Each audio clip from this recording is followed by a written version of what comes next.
So on pages 32 and 33, 34, and then to a lesser degree 35, you have some extraordinary illustrations. This one by my friend Darwin Payne, an opera designer specialist, also a director, that will help you understand that when a singer stands upon the stage, the living statue stands upon the stage, he stands above,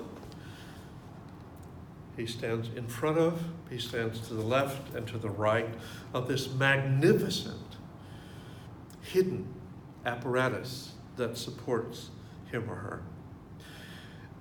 I can't describe it exactly to you, but I can say that the reason that we overcome that fear, sometimes even to nausea and fainting, before we walk on the stage and after we're on the stage, is because we know there is this magnificent support structure. And not just the technicians and the lighting designer and the stage manager behind the stage, but there are centuries, perhaps not always centuries, but many, many years of tradition. Many performers have sung this role before. They've all done it. They've all survived. They've worked with different conductors. They've worked with different orchestras. As opera singers, as performers, we stand in the great tradition of opera singers from the 1600s down to the present day. So all of that impetus, all of that support, all of that force, artistic force, is there with you on the stage as you walk on in your costume and makeup into those bright, warm lights to get to sing something beautiful past that dry throat and with those shaking knees. So we work on a stage in front of scenery and, of course, furniture, and in lighting. It was said one time that all you need to have a work of dramatic art is an actor and enough light for that actor to be seen. That's bare bones theater. With opera, of course, you need infinitely more. So, there is scenic design, and most scenery will be large paintings or a series of paintings nailed or strung together to create three walls behind you.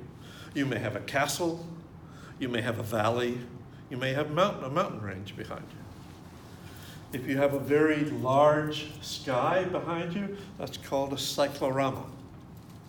And you must realize that all this scenery is also a kind of megaphone. All of this is a large wood and canvas structure that goes out into the audience so that your voice is magnified as a singer. And it travels out to the back of the house.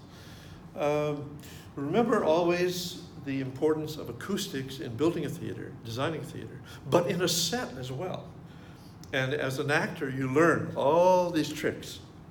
How to use the set to your advantage, how to use the house to your advantage, and how to not let your costume and your makeup and everything else take too much away of your attention so that you can get inside the role and take the poetry and take the music that you're given and work at one with the orchestra to create that beautiful sound that an opera audience expects of you.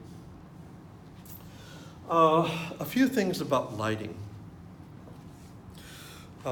Sets out of wood, styrofoam, wire, and all the rest of it are one thing. They're solid. But lighting is almost magical.